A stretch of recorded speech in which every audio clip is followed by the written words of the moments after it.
우리가 2024년 한 해 동안 우리가 잘 지내왔는데 그것을 마무리하는 시점에서 한 해를 되돌아보며 한 해를 후회 없이 보냈다고 생각하는 사람이 있는가 하면 한 해 동안 잘못한 것이 많다고 후회하는 사람도 있고 또 열심히 살았지만 결과가 신통치 않다고 서운해하는 사람, 별로 한 것이 없다고 자책하는 사람들도 있을 것입니다.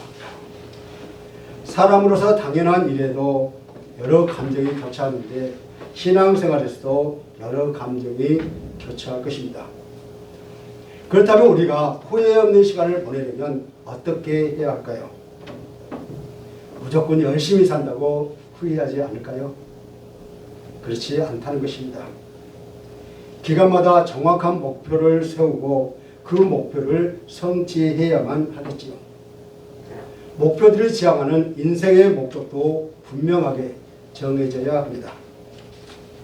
또 우리가 무언가를 일을 할 때 게으르지 말고 성실히 해야 한다는 것입니다. 결과가 원하는 만큼은 아니더라도 그 과정에 좋았다면 그나마 후회를 하지 않을 것입니다. 결과가 좋았지만 그 과정이 부실했다면 다행이라고 여기고 다음에는 그 과정에서 더 성실하게 이렇게 하겠다고 결심하게 되는 것입니다. 사랑하는 성도 여러분, 우리 인생의 목적이 무엇입니까? 바로 예수 그리스도십니다. 예수님이 저와 여러분의 삶의 주인이시라는 것입니다. 오늘 본문에 보니까 사도 바울이 전도 여행을 마치고 이제는 예루살렘으로 돌아가는 그 도중에 에베소 장로들을 불러서 그의 인생의 목적을 말할 기회를 가졌다고 이렇게 이야기하고 있습니다. 지난 세월 동안 자신의 복음 사역이 목적에 적합한지 자신에게나 모든 사람들에게나 그리스도 예수를 중심으로 진실했음을 당당하게 고백하고 있습니다. 송년주의를 맞이하여 오늘 우리에게 주신 본문을 통해서 바울의 회개와 회고와 그 고백을 살펴보면서 한 해를 돌아보았으면 좋겠습니다. 첫 번째로 사역의 내용과 중심이신 예수 그리스도이십니다. 바울은 아시아를 거쳐서 유럽에 복음을 전했습니다. 사실 바울은 아시아에서 복음을 전하려고 했지만 성령께서 막으셨습니다. 그래서 바울이 드로아에 있을 때에 마게도냐 사람 한 사람이 바울의 그 초청하는 환상을 봤는데 건너와서 우리를 도와달라는 그러한 내용이었습니다. 그래서 바울은 유럽으로 건너가서 복음을 전한 뒤에 아시아로 다시 돌아왔습니다. 그가 윗지방을 지나서 에베소에 돌아와서 예수님의 이름으로 세를 주고 성령의 임재를 체험하게 했던 것입니다. 바울은 아시아에서 처음부터 끝까지 예수님을 증언하였으며 비록 핍박과 유대인의 강교한 꾀가 있어도 결코 주님을 섬겼습니다. 이처럼 바울은 시험과 고난을 참아내며 인내했던 것입니다. 그가 복음을 증거함에 있어서 에베소에서 3년 동안 사역한 동안 유익한 것은 무엇이든지 모든 사람들에게나 또 각 집에서나 꺼리낌 없이 에베소 사람들에게 담대하게 전하고 가르쳤던 것입니다. 유다인과 헬라인들에게도 하나님을 향하여 회개하라고 촉구했으며 주 예수 그리스도에 대한 믿음을 증언했습니다. 그의 사역은 그 내용과 중심이신 오직 예수 그리스도였습니다. 이처럼 사도 바울은 예수님을 그리스도라고 증언하는 것을 신앙과 인생 그리고 그의 사역의 핵심 가치로 삼았습니다. 또한 바울은 에베소에서 주님을 어떻게 섬겼는지 오늘 본문 19절에서 저와 여러분에게 보여주고 있습니다. 그는 모든 면에서 겸손하게 섬겼습니다. 이는 예수님의 성품을 따르는 것으로 자신의 영광이 아닌 하나님의 영광을 위해서 사는 삶을 의미하고 있습니다. 게다가 그는 사람들의 회개와 믿음을 위해서 눈물을 흘렸습니다. 실로 바울의 사역은 눈물에 가득 찬 그러한 사역이었습니다. 그는 예수님의 십자가와 자신을 구원해 준 그 하나님의 은혜를 생각할 때, 그리고 그들의 영혼을 돌아볼 때 눈물을 흘렸던 것입니다. 또한 바울은 유대인들의 강제로 말미암아 당한 시험을 참고 그리고 주를 섬겼다고 그렇게 고백하고 있습니다. 바울의 이 고백처럼 그는 예수 그리스도의 종으로서 하나님이 주신 직분대로 잘 섬겼습니다. 섬기되 겸손한 마음으로 기도하며 오는 시험을 참으며 섬겼습니다. 이 말씀은 오늘날 교회의 모든 직분자와 성도들 또한 하나님을 잘 섬기되 겸손과 기도와 시험을 참음으로 감당해야 함을 강조하고 있습니다. 이처럼 우리가 바울을 통해서 깨닫는 사명자의 모습은 겸손과 인내와 눈물과 담대함입니다. 이것은 예수님의 모습과 일치된 모습입니다. 그는 자기의 삶의 주인이신 예수님의 명령에 자기 주장은 조금도 내세우지 않고 순종했다는 것입니다. 예배소 장로들이 이러한 바울의 그 사역을 모두 알고 있었습니다. 바울은 자신의 가치와 목적 그리고 사역의 과정과 결과에 대해서 당당합니다. 그러나 본인이 당당해도 사람들이 인정하지 않으면 아무 소용없지만 바울은 그럴 가능성이 전혀 없다고 생각하고 있었던 것입니다. 두 번째로 사명의 이유와 결과신 예수님이십니다. 바울은 자신의 사역에 관해서 모든 사람들이 인정할 만하다고 자신감을 갖고 이야기를 했습니다. 왜냐하면 바울의 사역의 결과는 하나님께서 인정하셨기 때문입니다. 이렇게 사역의 결과를 거두었다면 이제는 어떤 마음이 들까요? 그동안 많이 고생했으니 이제 좀 편하게 살고 결과를 누려보자는 생각이 들지 않을까요? 주변에서 그런 공고도 있을 것입니다. 그런데 바울은 그 결과를 누려보려는 생각은 전혀 없었습니다. 오히려 예배소 장로들을 불러서 자기가 예루살렘에 가서 죽어야 된다는 것, 그래서 내가 거기에서 무슨 일이 일어날지 알지 못한다고 말하면서 바울은 예루살렘에 가고자 했던 것입니다.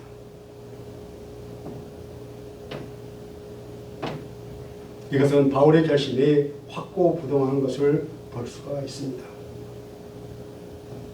성령께 매여 예루살렘에 가고자 하는 그러했을 때 동일한 성령님이 각 성에서 바울에게 결박과 환난이 자기를 기다린다 라고 그렇게 말씀하셨습니다.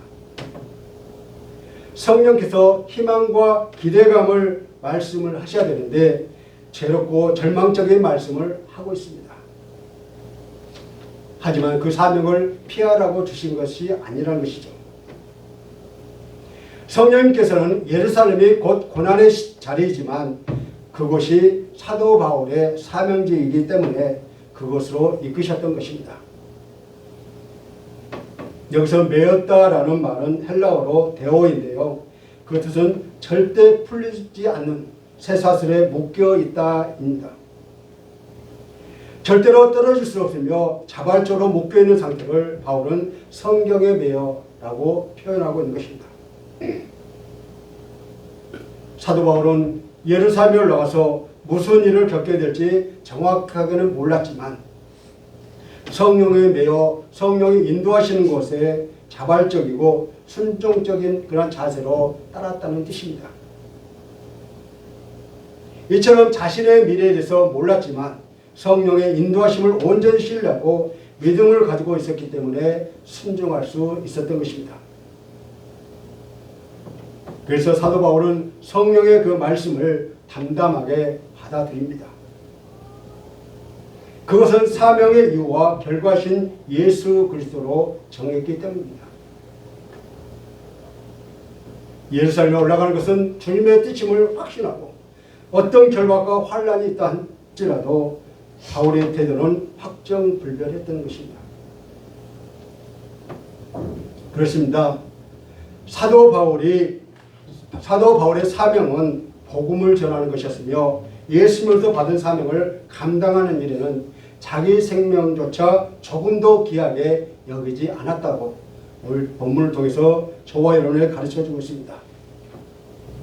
이것은 무슨 뜻일까요? 바울은 자기 생명보다 죽게 받은 사명 완수가 더 중요하고 더 귀하다고 그렇게 고백하고 있습니다. 이 사실을 볼 때 사명에 불타는 사역자는 분명하고 확신에 찬 가치관을 가지고 있습니다. 하지만 자신의 생명과 사명을 비교해 볼 때 자신의 생명보다 사명이 더 귀하고 중요하다는 가치관을 어떻게 우리가 가질 수 있을까요? 그것은 하나님의 영원하신 그 사랑을 깊이 체험했기 때문입니다. 우리도 바울처럼 우리에게 주어진 사명을 위해서 모든 것을 바치고 우리는 바칠 것을 우리는 다짐을 해야 한다는 것입니다. 다시 말하면 우리의 생명보다 영원하신 하나님의 사랑이 더 귀하고 우리의 생명보다 주님께 받은 사명이 더 중요하고 귀하다는 그런 가치관이 우리에게 필요한 것입니다. 우리가 이런 가치관을 가지게 될 때 주님께서 저와 여러분에게 각자에게 주신 사명을 완수함에 있어서 자신의 생명도 조금도 아끼지 않고 바쳐서 완수하고자 하는 사도 바울처럼 저와 여러분도 오늘 달려가야 한다는 것입니다. 세 번째로 왕래와 작별의 기준이신 예수 그리스도십니다. 바울이 예수님께 받은 사명이 무엇입니까? 은혜의 복음을 증언하는 일이었습니다. 예수님이 자기와 같은 죄인을 구원하신 은혜, 누구든지 예수님을 믿으면 구원을 얻는다는 은혜, 믿음으로 의롭다 칭함을 받는다는 은혜를입니다. 그래서 은혜의 복음은 은혜가 복음의 핵심이라는 것입니다. 은혜를 알고 체험하면 복음의 내용을 인식합니다. 복음을 알게 되면 자기에게 임한 하나님의 은혜에 감사할 줄 압니다.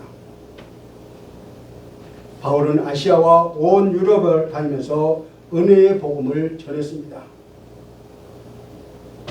바울의 왕래는 모두 예수 그리스도를 전파하는 목적이었습니다.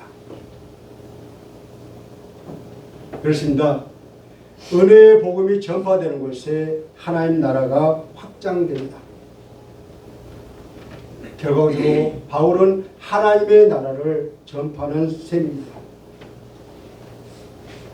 바울은 사람들을 만나기 위해서 빠른 길을 놔두고 일부러 멀리 있는 길을 돌아가면서 예수 그리스도를 전하려고 부지런히 다녔습니다.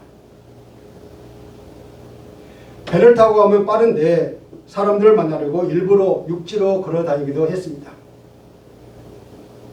바울은 드로아에서 아소까지 40마일에 이르는 먼 길을 혼자 걸어갔습니다. 왜일까요? 걸어가면서 오직 하나님과 교제하며 나아가기 위함이었습니다. 아소에서 다시 일행과 합류한 바울은 배를 타고 3년이나 목회했던 예베소를 그냥 지나쳐서 남쪽에 있는 밀레도에 도착합니다. 바울은 밀레도에 도착해서 예베소에 사람을 보냅니다. 예베소에서 밀레도까지는 약 45km 정도 거리인데 계산할 때 28마일 정도 되더라고요. 그 거리인데 예베소 교회에 대한 애정으로 예베소 교회를 위해서 마지막으로 당부를 해서 예베소 교회 장로들을 밀레도로 오게 하였습니다. 자기가 가지 않고 장로들을 오게 했습니다. 왜냐하면 예배소에 자기가 직접 들리면 들어가고 나오는 데에도 시간이 걸리고 3년 동안 많은 교인들을 섬겼는데 그 교인 한 사람 한 사람과 교제하며 다시 작별 인사를 나누느라 시간이 많이 지체될 것이기 때문이었습니다. 또 예배소 장로들을 그 자신이 있는 밀레도로 불러 그들에게 당부의 말을 남기게 되면 시간이 덜 걸리게 되기 때문입니다. 이제 바울은 아시아를 떠나면 앞으로 자신을 대신해서 예배소와 소아시아의 그리스도인들을 책임져 줄 사람들은 자신이 세운 예배소 교회 장로들이었습니다. 그 장로들은 어떤 사람이냐 하면은 바울과 함께 3년 동안 예배소 교회에서 열심히 사역했던 동역자들이었으며 교회를 맡아서 돌볼 수 있는 영적인 지도자들이었습니다. 바울은 예배소 교회를 설립하고 불과 3년이라는 짧은 세월에 직분자들을 세웠던 것입니다. 왜 그랬을까요? 교회는 사역자들 중심으로 직분자와 성도들이 함께 세워나가야 하기 때문이었습니다. 그래서 바울은 그 장로들에게 아시아의 그리스도인들을 잘 보살펴달라고 마지막으로 한 번 더 당부하기 위해서 그들을 불렀던 것입니다. 에베소 교회 장로들에게 자신의 사역을 회고하는 바울은 작별 인사를 하며 다시는 자기 얼굴을 보지 못할 것이라고 그렇게 이야기를 합니다. 바울이 에베소 장로들에게 이제는 여러분이 다 내 얼굴을 다시 보지 못할 줄 아노라 라고 그토록 강조한 것은 바울이 이미 자신의 죽음을 생각하고 있었다는 의미입니다. 바울은 본문에 나오는 이 말을 한 후에 약 10년이 지난 때 AD 67년이나 68년경에 로마에서 순교한 것으로 여겨집니다. 그렇게 바울은 이 아주 비장한 마음으로 예배소 장로들에게 간절하게 당부를 하고 있는 것입니다. 작별의 기준도 예수님을 전하려는 목적이었습니다. 이처럼 명확한 목적은 헤어짐조차 과감해집니다. 아마도 예배소 교회 장로들은 그 순간만큼은 바울이 금방 죽을 것이라고 생각하지 못했을 것입니다. 그러나 사도 바울은 자신이 순교당할 수 있다는 것을 예감했을 것입니다. 네 번째로 진실과 청결의 동력이신 예수 그리스도이십니다. 올 한 해를 보내고 새해를 맞이하는 일이 아쉽기도 하고 희망이기도 합니다. 그러나 우리는 아쉬운 시간과는 분명히 헤어져야 합니다. 왜냐하면 새해 첫날이 저와 여러분을 기다리고 있기 때문이죠. 첫날에 어떤 어려움이 우리를 기다리는지 우리는 잘 모르지만 과거에 우리가 행한 패턴을 기억하여 계속할 것은 계속하고 바꿔야 할 것은 바꿔야 합니다. 예수 그리스도를 중심으로 생각하고 말하고 행동했다면 어떤 어려움이 와도 계속해서 우리는 진행해야 합니다. 혹시라도 예수님의 중심이 아닌 내 중심으로 말하고 행동했다면 예수님의 중심으로 말하고 행동하겠다고 다짐하고 실천해야 합니다. 바울은 예배소 교회 장로들에게 헤어지는 마당에 자신의 깨끗함을 강조하고 있습니다. 사도 바울은 누구에게 손해를 끼친 일이 없고 누가 피를 흘릴 만한 그러한 괴로움을 겪어서도 바울에게 원인을 돌릴 수 없다라고 그렇게 말합니다. 그 이유는 하나님의 뜻이라면 꺼지지 않고 다 전했기 때문이라고 고백합니다.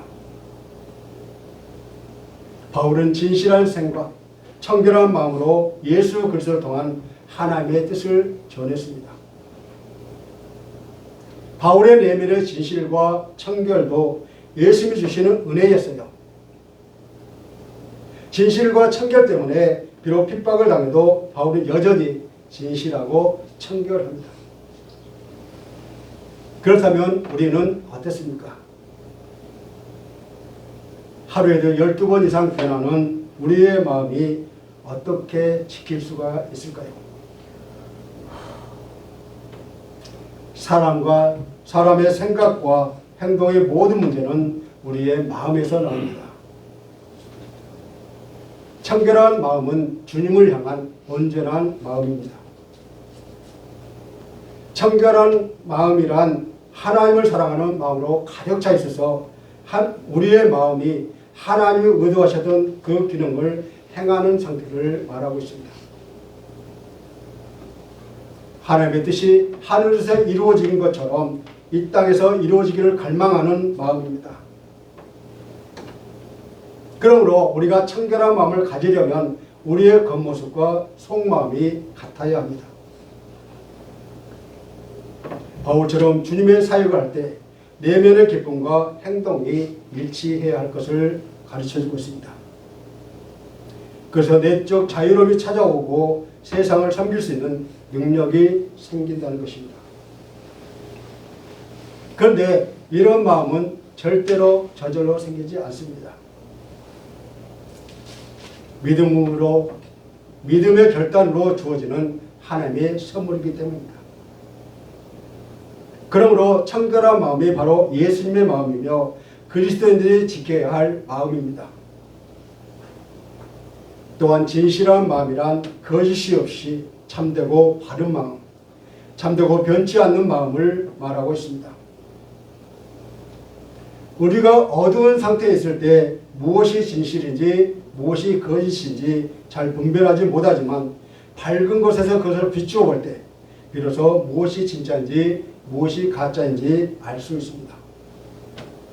그와 같이 우리의 진실한 마음도 제약된 세상 가운데서 우리끼리 서로 비추어 보는 것은 아무런 의미가 없습니다. 빛 대신 우리 예수님 앞으로 나아가 예수님 말씀에 비추어 볼 때 비로소 진실을 구별할 수 있다는 것입니다. 그렇다면 우리의 삶은 어떻습니까? 우리의 선택의 기준이 무엇이고 우리는 하나님께서 우리에게 맡기신 은혜의 복음을 증언하는 일을 어떻게 감당할 수 있을까요?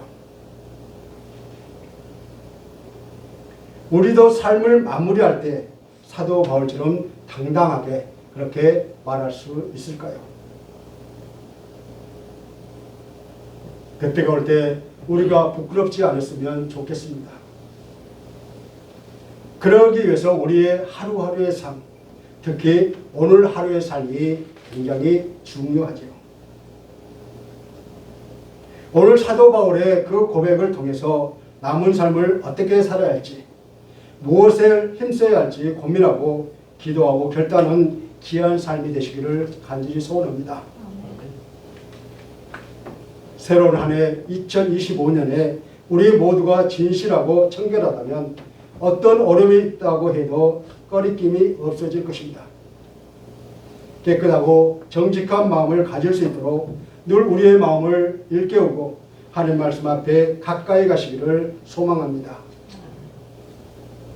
어떻게 하든지 우리의 마음을 일깨워서 진실과 청결의 마음을 가지셔서 예수님이 바울을 통해서 우리에게 알리신 진리를 바르게 깨달아야 할 것입니다.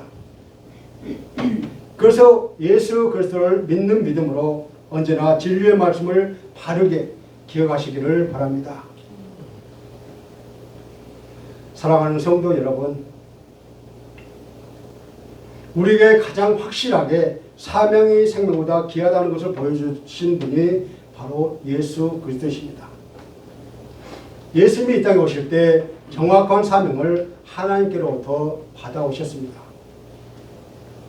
그리고 예수 그리스도를 만난 후에 사도 바울의 모습도 예수님과 같은 사명자로 바뀌었습니다. 예수 그리스도와 같이 자신을 다 내어주기까지 그리스도의 복음을 전하기 위해서 겸손과 눈물로 자신을 죽이고 다른 이들을 살리는 삶을 살았던 것입니다. 우리 그리스도인들도 사도 바울과 같이 나의 생명이 되신 예수 그리스도께서 부르신 그 목적, 사명을 가지고 합당하게 살아가야 합니다. 말씀을 맺겠습니다.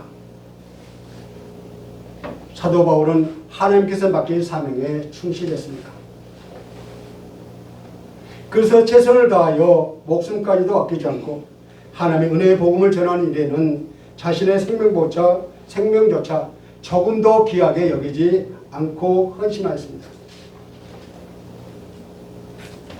주님께서 저와 여러분의 각자에게 맡기신 사명이 있으리라 생각합니다. 그러니 엉뚱한 것에 우리의 마음을 빼앗기지 않기를 간절히 소망합니다. 그래서 우리에게 맡겨진 사명을 잘 감당하기 위해 목숨도 아끼지 않고 귀하게 섬겼던 바울의 삶과 사역처럼 온몸과 마음을 다해 섬길 수 있는 우리 모두가 되시기를 주님의 이름으로 간절히 축원합니다. 아멘. 나는 매일 주님 안에서 성장과 성숙을 위한 노력을 하고 있는지 잠시 묵상하시겠습니다.